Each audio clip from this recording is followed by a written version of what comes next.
Hello, and welcome to What Nobody Told Me After 65. Um, Today, I'm going to give you information on 55 plus or senior rentals. Um, I looked up some properties across the United States from the National Association of Realtors. I was surprised to find that there are quite a few properties that are available. Some are accepting applicants, others have a waiting list.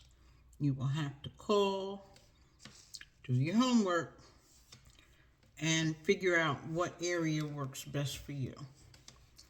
I'm going to tell you about some properties in Gettysburg, Pennsylvania, Wilmington, North Carolina, Varina, North Carolina, Daytona Beach, Florida, and Sarasota County in Florida, Summerville, South Carolina, and Kuna, Idaho.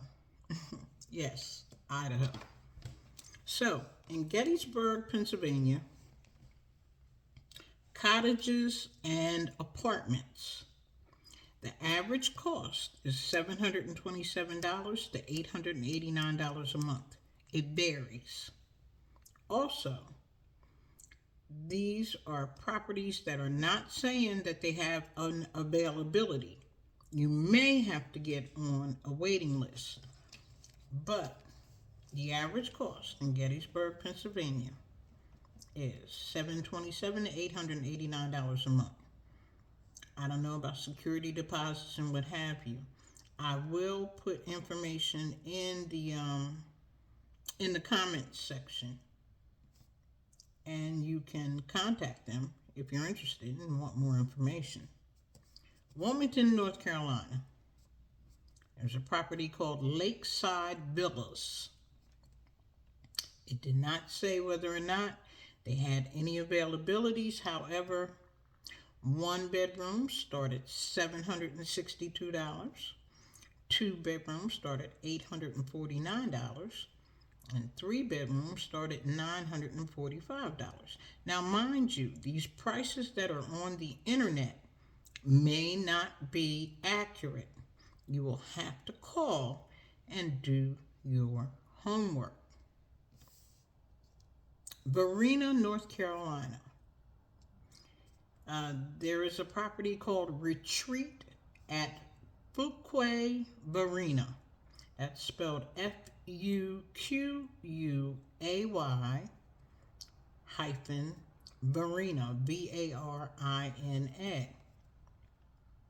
They have between 1 and 3 bedrooms, and their prices average $1,560 to $2,060 per month. Again, it didn't tell me whether they had any availabilities, but these are rentals. Daytona Beach, Florida. Now, I'm going to give you like 3 different property names and some prices. And then I'm going to tell you what rents run in Sarasota County, which is a popular destination. Daytona Beach, Florida. There's a property there called Aventine at Daytona Beach. It's listed for $1,095, and that's a 1-bedroom. Willow Pond lists $1,100. Again, a 1-bedroom. The Meetinghouse lists at $814. I don't know about that, but it's worth checking out if you're interested in being in the Daytona Beach area. Sarasota County, which I didn't get names of properties, but I can tell you that the average rent is $2,100, and it goes up from there. This is a popular destination, so do your homework. Summerville, South Carolina. There is a property there called Treehaven, $1,070 for one bedroom. SawBranch, S-A-W Branch, $1,197 a month, one bedroom. And then Kuna, Idaho. It's close to Boise, about 40 miles from Boise. Their rents are averaging $1,240 to $1,490, and that's 1 and 2 bedrooms. Now, if you can't afford to live on your own, or if you're no longer able to live on your own, I checked into, just across the nation, assisted living, respite care, short-term stays, and supportive living. It varies between $6,000 and $8,000 a month. Who in the world can afford that? This is assisted living, meaning you can't really do anything for yourself. Respite care is when you're very ill. Short-term stays, if you need to be in a place while you recover from surgery or something like that. Or if you're in a place waiting for your house to be built, or if you're waiting on a waiting list or something, short-term stays. And then supportive living. Again, assisted living, supportive living, they're interchangeable terms, but these places are averaging $6,000 to $8,000 a month. That's a lot of money. I don't know what they give you for that. I don't know if that includes meals, on-site medical facilities, I don't know, shopping, who knows, but $6,000 to $8,000 a month. Now, I'm going to tell you a story a lady told me before I became a senior and I retired. She told me that she had a friend who took cruises at least 3 times a year. She would take what they call long-term cruises, anywhere from a month to 2 months. The minimum, I think she said, was a month. 2 months is average, and 3 months was long-term. However, if you do that 2 or 3 times a year, depending on where you're cruising to, it made economic sense to me because all your meals are included, shopping, entertainment, everything is on the ship, doctor, lawyer, Indian chief. Everything you need is on a ship. Now, mind you, I've never been on a cruise. As old as I am, I've never been on a cruise. However, this lady said she got on a cruise. Say she stayed out for a month, and that cruise cost her $3,000. But when you average in television, internet, cell phone, food, gas, electric, insurance, I don't think you could do that for a month at $3,000. You could probably get a deal and go for $2,000. If you had to do that every month, that's not bad, to tell you the truth. Now, I don't know what cruise line she was using. I will check into it because it intrigued me.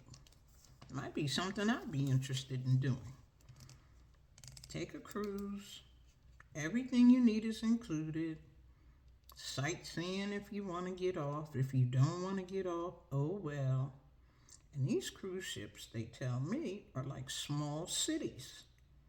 Always something to do, plenty of food to eat. I don't know about alcohol and tobacco and all that kind of stuff, but the bottom line, that ain't too bad. I also haven't had an opportunity to look into the PACE program that somebody mentioned, but I have been talking to people about group or group homes, where you used to think of group homes for young people. Now they have group homes for seniors.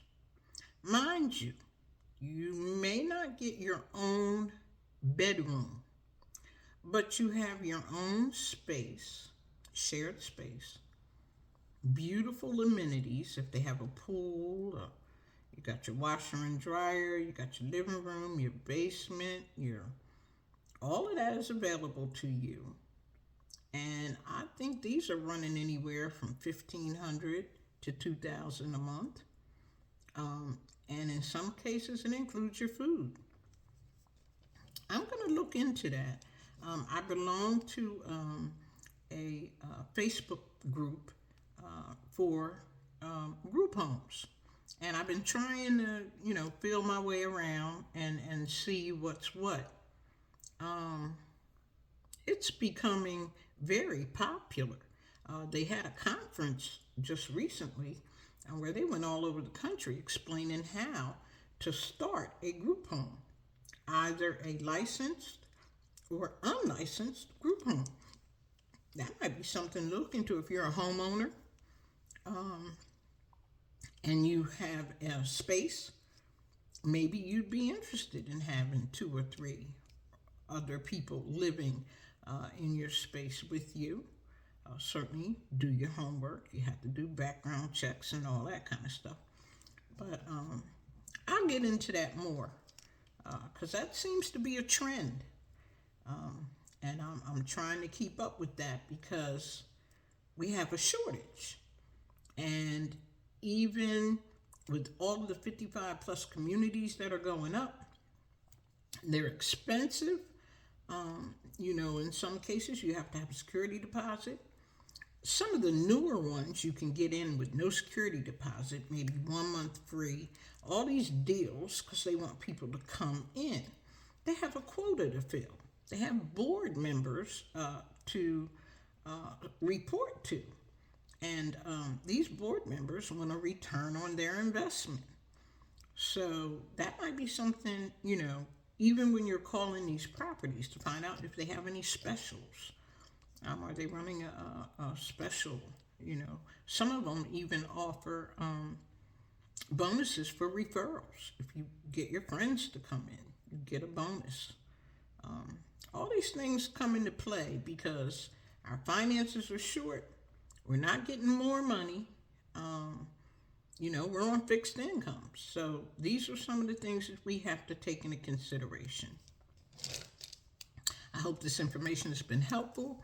Please subscribe, like, share, hit the notification bell so you know when I have uploaded new content. We're having some great conversations. I do try to respond as much as I can.